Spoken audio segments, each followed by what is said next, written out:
11절부터 19절까지입니다.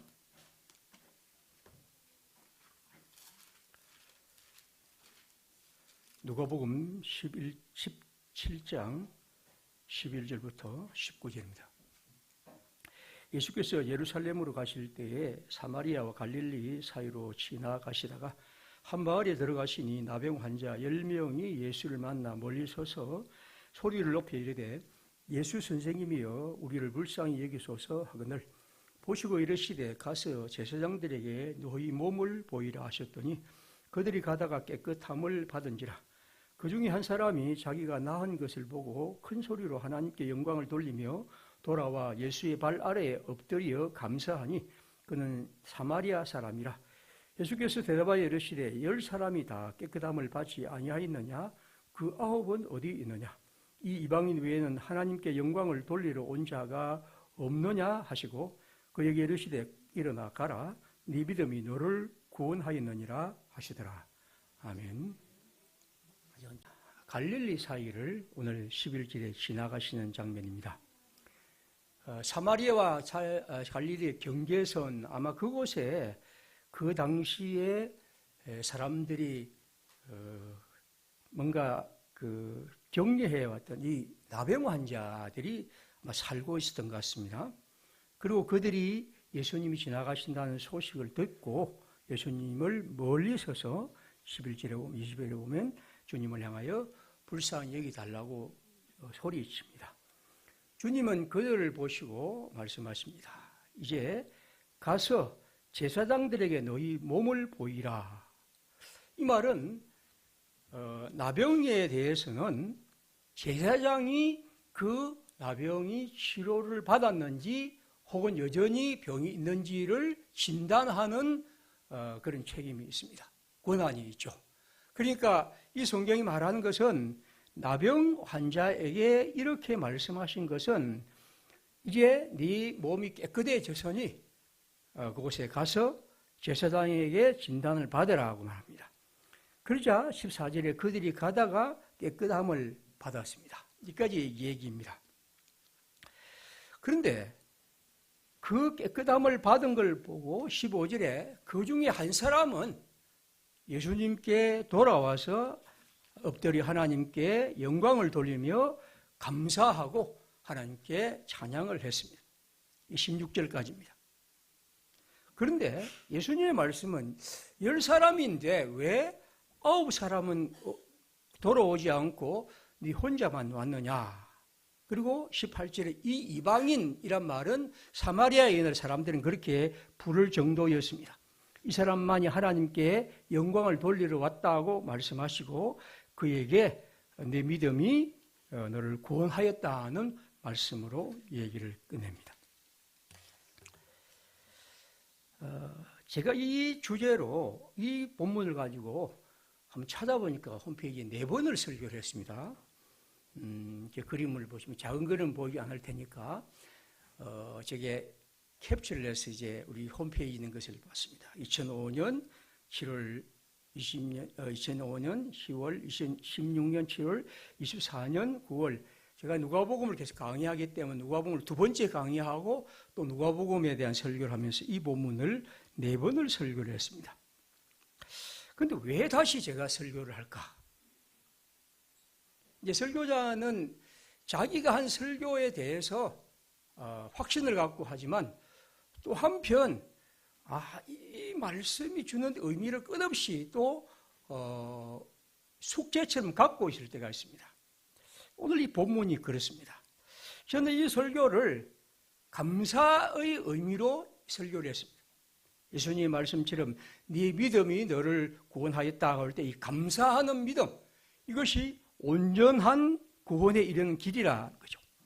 그리고 하나님에 대한 우리의 믿음은 감사를 통해서 완성되고 결국 찬송, 감사, 성령이 없는 하나님 믿음은 없습니다.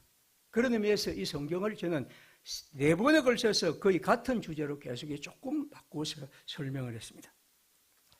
그런데 오늘 제가 말씀드리고 싶은 것은 설교의 제목은 이런 겁니다. 오늘 설교의 제목이 뭐라고 했습니까?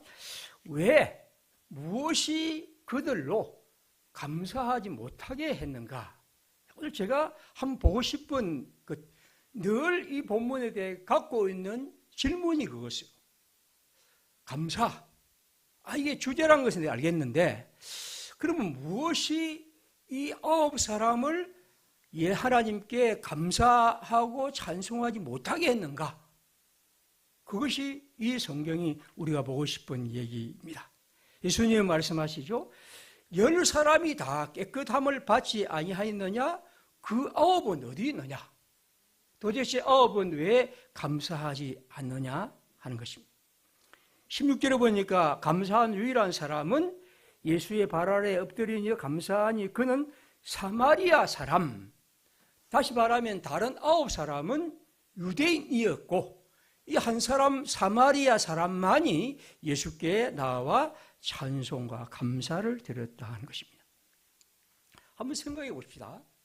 여러분과 제도 물론 병이 다 여러분 갖고 있기도 하고 병들은 경험도 있고 지금도 병을 가진 사람이 있을 겁니다. 그러나 유대인들에게 이 나병, 한센병은 우리가 상상할 수 없는 병입니다. 그것은 육체적으로도 고통스럽고 그래서 격리해서 살아가야 하지만 가족들과 살 수 없이 격리해야 하지만 전염 때문에 그보다 더 문제는 그 병은 언제나 죄의 문제하고 관계를 냅니다. 죄. 그래서 항상 이 병을 걸린 사람은 죄의 문제와 관계했고 그래서 그 병의 최종적으로 이 병이 깨끗해졌다 하는 판단은 제사장이 할 수 있습니다. 이게 레위기에 보면 길게 나와 있는 나병에 대한 규례고 아마 레위기를 읽는 사람들은 13장, 14장에 가서는 거의 제 표현으로는 거의 거기 가면 그냥 책을 빨리 넘기고 싶은 그런 내용들이 계속 나옵니다. 그만큼 그들은 이 병에 대해서 얘기를 합니다. 그러면 여러분, 이런 병을 예수님이 낫게 해주셨습니다. 그렇다면 가다가 병이 나왔습니다. 여러분은 어떻게 할까요? 우리 모든 사람들은, 대부분의 사람들은 너무 좋아서 바로 뛰어와서 예수님께 감사하고 노래하고 찬송하고 기뻐해야 할 것 같지 않습니까? 아마 여기 있는 분 대부분은 다 그럴 겁니다. 제가 그런 병은 안 걸려봐도 저도 그럴 것 같아요. 이게 우리가 갖고 있는 대부분의 사람들의 마음입니다.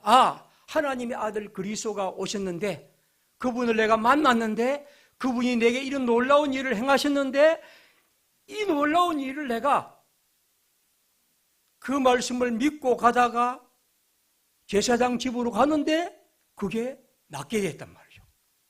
그러면 우리 모두는 다 그렇게 하나님께 영광을 돌리기 위해서 이 한 사람처럼 돌아와야 되지 않을까? 제가 이 성경을 읽으면서 끝없이 질문한 그겁니다. 왜 이들은 돌아오지 않지? 이건 이상하지 않냐? 제가 감사에 대한 설교를 하면서도 제게 풀리지 않는 의문은 왜 9사람은 돌아오지 않을까? 왜? 이것이 제가 갖고 있는 질문이었습니다. 그런 가운데 제가 올해 탈무드란 글을 읽으면서 탈무드에 이 부분이 등장했습니다. 탈무드에 대해 조금 설명하겠습니다. 이 상식, 오늘 교양입니다. 탈무드란 책은 이만큼 큽니다. 저도 보지도 못하고 그림으로만 봤습니다. 저 책이 얼마나 크냐 하면 글자가 한 300만 단어가 되고 그리고 이 책은 지금도 300만 한 5,400쪽 되는 그런 거대한 책입니다. 그리고 책도 그냥 이런 책이 아니고 큰 책입니다. 자, 그러니까 이게 우리가 이 그것을 가져올 수 없는데 아마 이 책은 지금도 인터넷으로 올라가면 다 영어로 번역되어 있다고 합니다. 제가 그 번역본을 본 적은 없고요. 근데 이 책에 대해서 이렇게 큰 책을 그 다음에 이제 우리나라에서 얼마 전에 번역을 했는데 저 책이 이제 6권을 번역했습니다. 근데 탈무드는 어떻게 되었냐면 크게 미시나라고 해서 구약 성경을 풀어간 그것이 하나 큰 책이 있습니다. 그게 저만큼 되고요. 그 다음에 이제 이 미시나를 또다시 풀어한 게메라라는 책이 또 있습니다. 그러니까 이런 두 가지로 큰 것이 있는데 우리나라에 저런 책을 번역할 정도인데 이제는 저렇게 큰 책을 얼마 전에 번역이 됐습니다. 물론 저도 저 책은 보지를 못했습니다. 신문에서 이제 소개한 것만 봤습니다. 그럼 제가 본 책은 뭐냐면 그 다음 책, 저 책입니다. 저 책은 이제 펭귄 출판사에서 미국에서 나왔죠. 해서 이제 요약을 해서 게메라하고 미시나를 같이 이제 묶어서 엮은 책인데 저기 한 930쪽 되는 백돌책입니다. 근데 이제 읽기는 여러분이 뭐 전문가가 아니기도 읽을 마음은 별로 가질 필요는 없습니다. 제가 읽어도 재미가 없습니다. 근데 많이 설명을 하는데 제가 저 책을 읽으면서 저기에 거기에 보면 이 책에 보면 저 뒤쪽에 보면 그 마지막 부분에 보면 역병에 대한 설명하면서 이 나병에 대한 설명이 있습니다. 자, 그러면 나병에 대한 설명에서 나병을 어떻게 제사장이 그 사람을 깨끗하게 선언하냐는 겁니다. 그러니까 어떤 사람이 병이 나았다는 것은 제사장이 선언해야 합니다. 이 사람이 병이 나았다. 그렇지 않고서는 아무리 내가 나았다 해도 의사가 해도 아무 필요 없습니다. 왜냐하면 죄와 관계된 그런 병이기 때문에. 자, 이 성경은, 이 탈무드는 이 부분을 이렇게 설명합니다. 제가 본 저 책에 이렇게 나와 있습니다. 나병 환자는 어떻게 정결하게 되는가? 제사장은 새로운 단지를 가져와서 그것을 4분의 1로 거의 흐르는 물에 넣고 그 후에 그는 자유롭게 나는 새 2마리를 가져온다. 제사장은 그 새들 가운데 하나를 단지와 흐르는 물 위에 도살하고 그 위에 땅을 파고 자신 앞에 그것을 묻는다. 그는 백양물과 우설초와 홍색수를 가져다가 실의 끝으로 함께 그것들을 묶고 둘째 새의 날개 끝과 머리와 머리 바로 옆에 그것들을 둔다. 어떤 이는 그의 이마에 한다고도 말하는 이도 있지만 제사장은 나병 환자의 손등에 7번 적시고 뿌린다. 만약 피해를 입은 집을 정화한다면 그는 상인방 바깥에 흙을 뿌린다. 2. 그 후에 제사장은 살아있는 새를 놓아준다. 그는 바다나 도시나 사막을 향하지 않는데 왜냐하면 그 살아있는 새는 들에 누울지며 라고 성경에 말하고 있기 때문이다.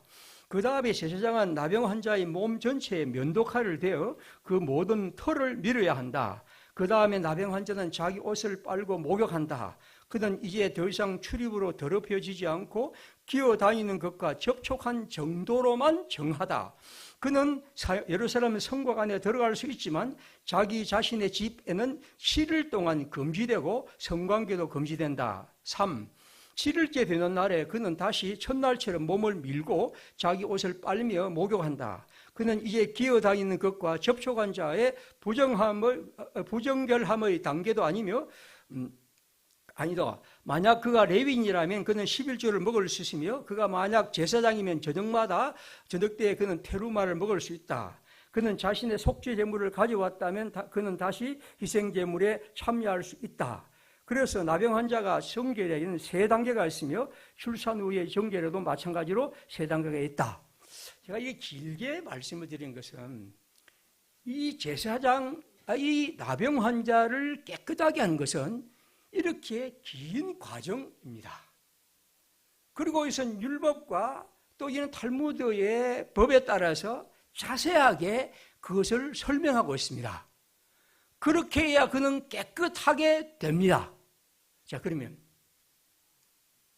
유대인인 9사람은 지금 가다가 예수님이 네 몸을 제사장에 보이라 그렇게 믿고 갑니다. 아직 안 나왔는데 믿음이 굉장히 있는 사람입니다. 바로 낫게 해주지 않았는데 그래서 가다가 깨끗함을 받았습니다. 놀라운 일이죠. 그렇다면 우리 모두는 다 야, 이게 무슨 일인고 하면서 하나같이 다 돌아봐서 너무 감사해서 예수님께 감사하고 하나님께 영광을 돌려야 할 것 같습니다. 그런데 말입니다. 이 9사람은 자기 몸이 경이롭고 놀랍게 바뀌었는데도 그냥 갑니다. 계속 누구에게 갑니까? 제사장에게 갑니다.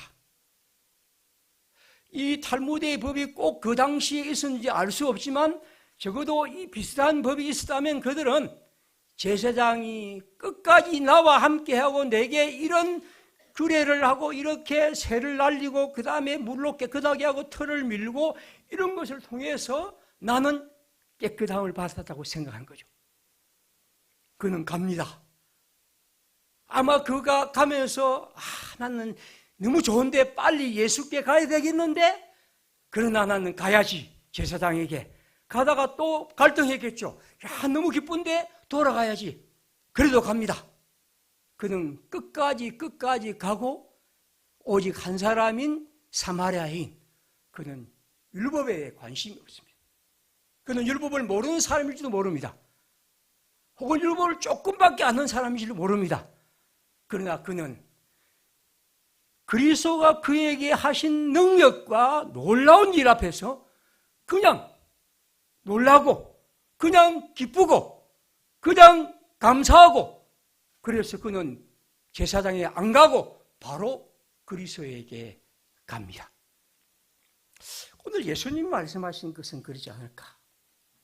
인간에게는 누구나 그런 상황이라면 감사하고 싶은 마음, 즐겁고 싶은 마음, 그 자기를 깨끗하게 하는 그분을 만나 얘기하고 싶고 얼굴 대하고 싶고 하고 싶은 마음이 그에게 우리말로 굴뚝 같게 돼. 그냥 하늘 같을 텐데 여러분 그것을 억누르는 마음이 뭡니까? 율법의 규례입니다.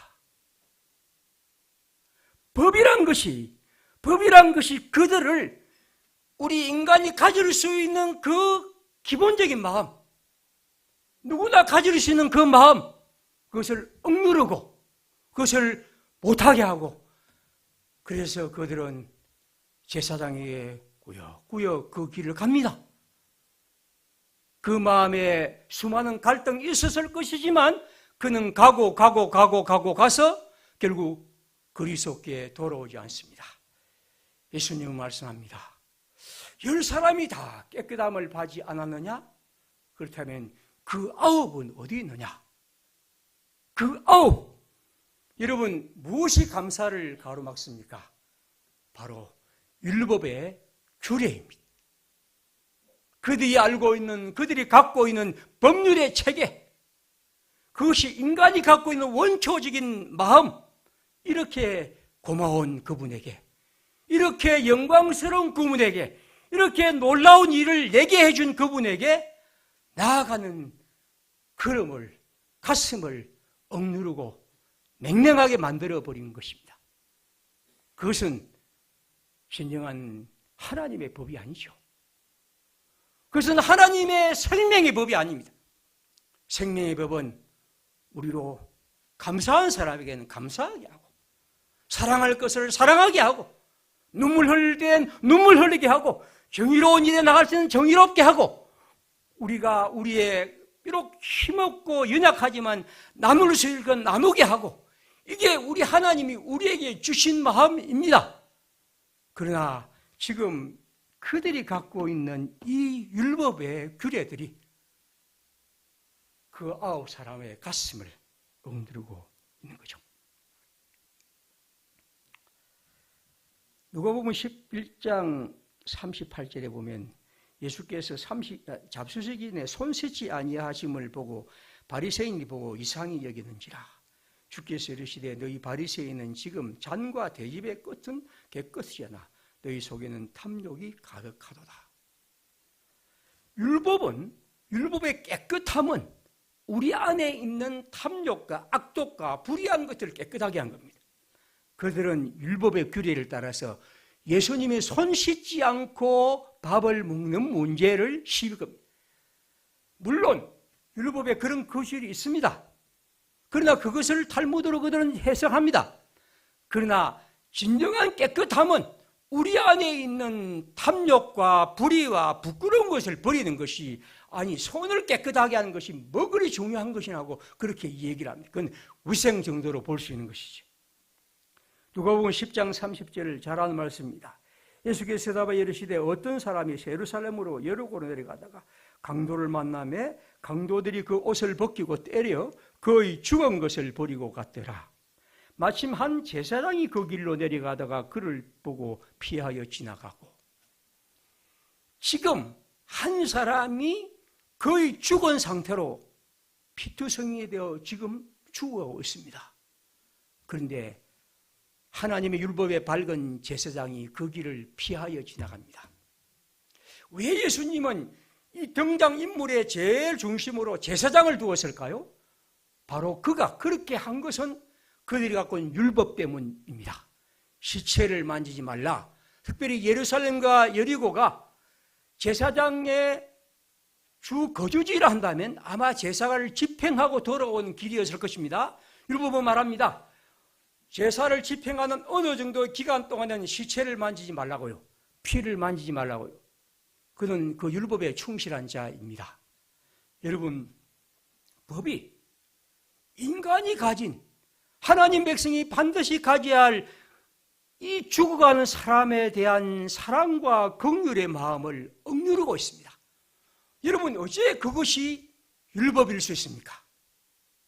이것이 바로 예수님이 그들을 향하여 하신 말씀입니다. 33절에 어떻습니까? 어떤 사마리아 사람은 역시 다시 상사입니다. 여행하는 중 거기 이르러 그를 보고 불쌍히 여겨 가서 가까이 가서 기름과 포도주를 그 상처에 붓고 싸매어 자기 짐승에 태워 주막으로 데리고 들고와 주니라. 그를 보고 불쌍히 여기는 마음은 인간이 가질 마음입니다. 그렇죠? 사람이 하나님이 그들에게 주신 마음입니다. 그런데 여러분, 그것이 법이 가로막고 있다는 거죠. 사마리아인은 그런 의미에서 그가 하나님이 주신 그 마음에 충실한 사람입니다.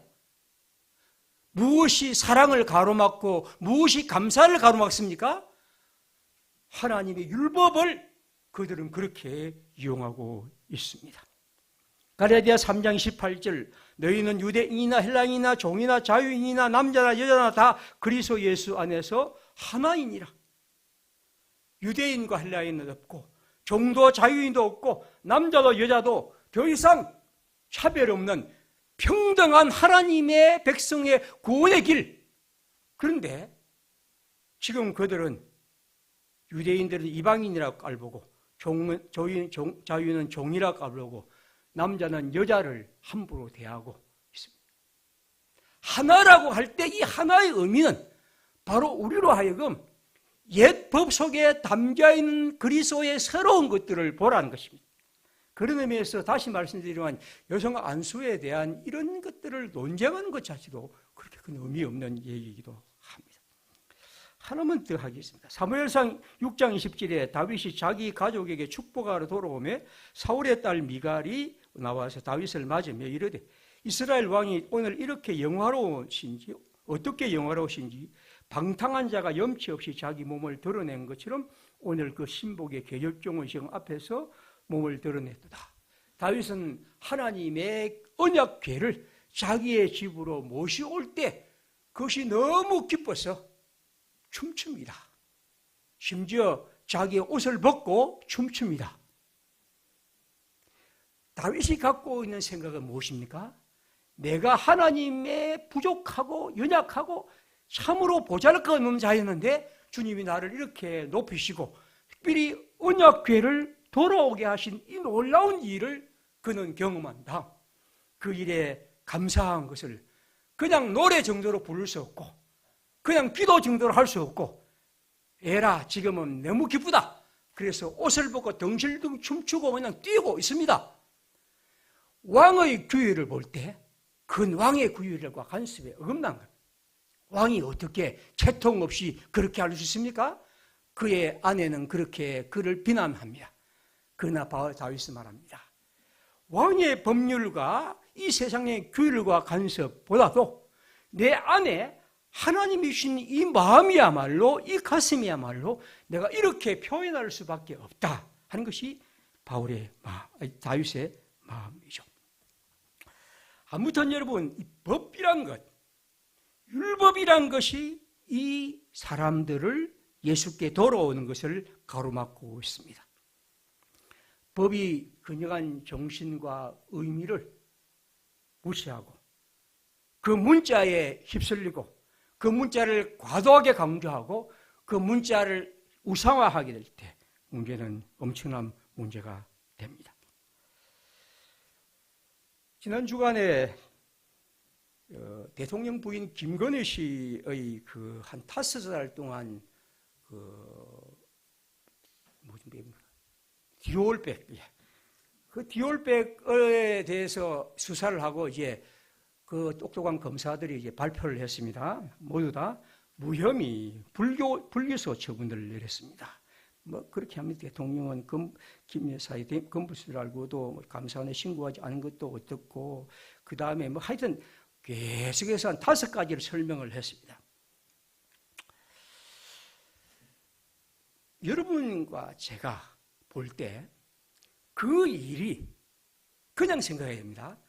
그 일이 공직자, 보통 여러분, 우리가 보통 사람이 그냥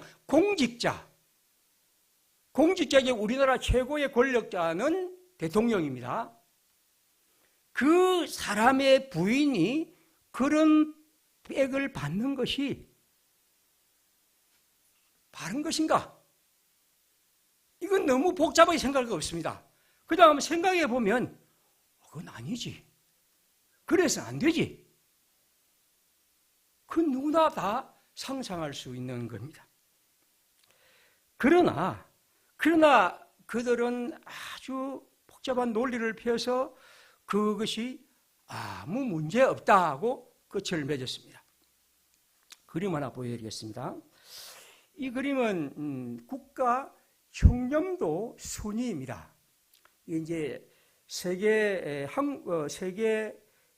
이제 한국의 투명성 기구에서 이렇게 세계적인 그 단대를 했는데, 부패 인스티튜트에서 제일 좋은 나라가 90점, 덴마크, 핀란드, 뉴질랜드, 노르웨이, 싱가포르, 스웨덴 이렇게 쫙 가다가 한국이 63점으로 32위입니다.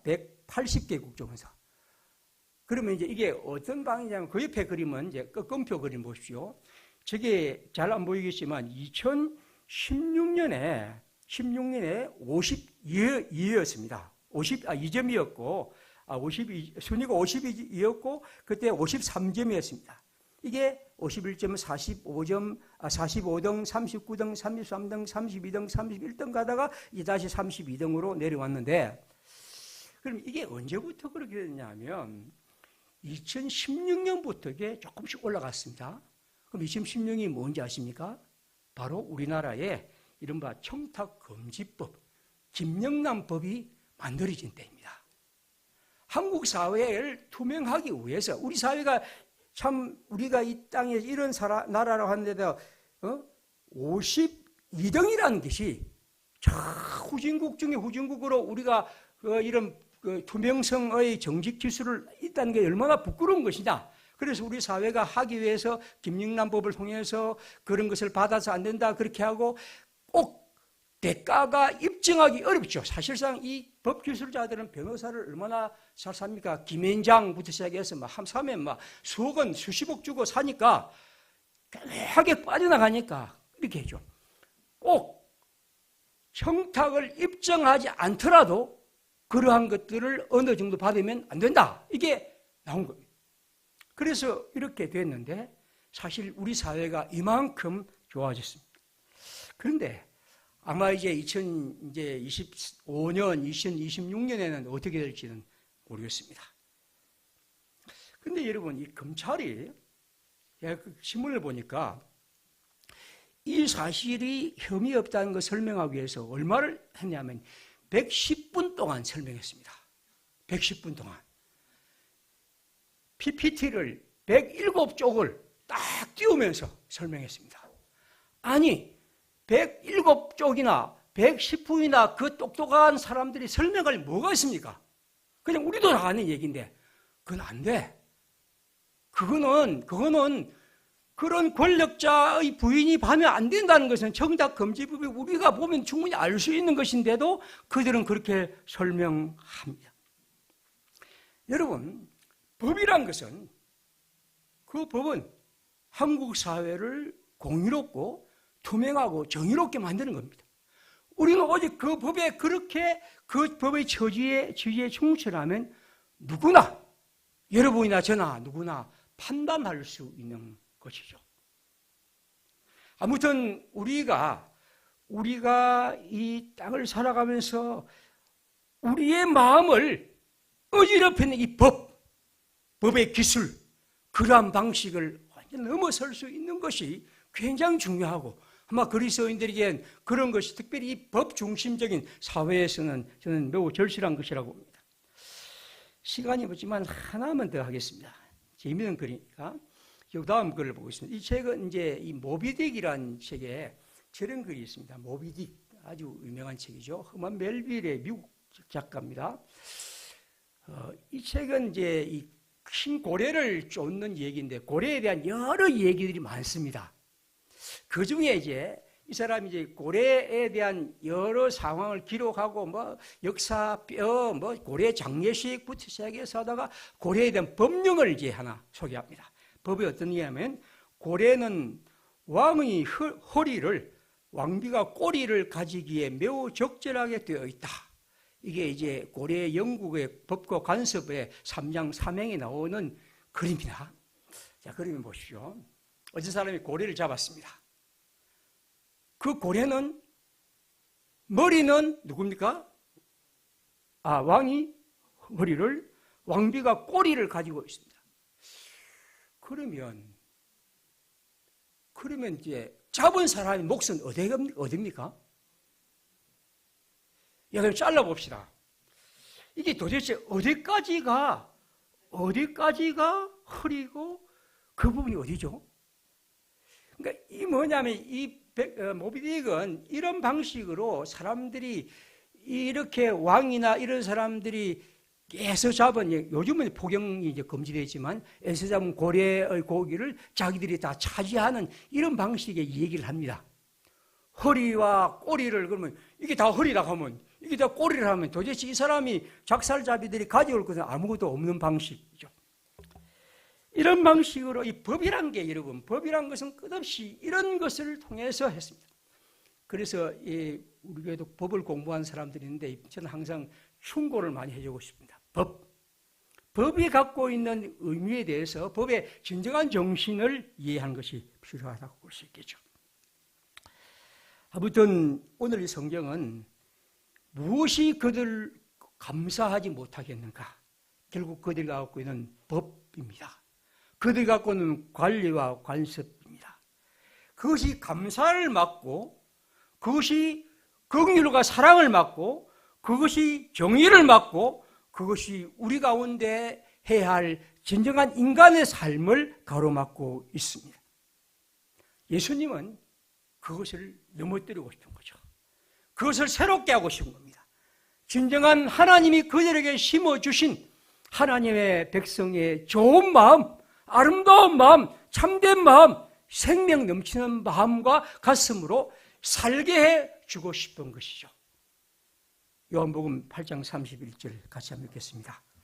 그러므로 예수께서 자기를 믿은 유대인들에게 이르시되 너희가 내 말에 거하면 참으로 내 제자가 되고 진리를 알지니 진리가 너희를 자유롭게 하리라. 율법에 찌들려 있는 사람, 율법에 갇혀 있는 사람, 오늘 여기 보면 바리새인도 아니고 제사장도 아니고 서기관도 아니고 그냥 일반 민중들마저도 이렇게 율법에 갇혀 있다는 거예요. 그러므로 이 법은 그들을 얽매고 있습니다.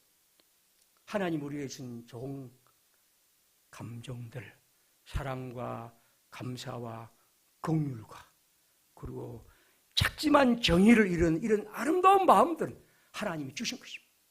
법이 결코 우리를 가둘 수 없는 것, 그리스도 안에서의 자유, 이것이 하나님이 오늘 이 말씀을 통해서 또한 우리에게 주시려는 말씀이라 믿습니다. 우리 함께 시간 기도합시다. 우리 모두 항상 예수를 더 많이 알고 성경을 더 깊이 알수록 우리 마음속에 하나님이신 이 아름답고 참된 마음이 더 살아나고 더 새록새록 일어나고 그래서 더 풍성하게 생명의 삶을 살아갈 수 있도록 우리 모두 하나님의 사람으로 늘 걸어갈 수 있도록 은혜를 주십시오. 제가 함께 기도하겠습니다.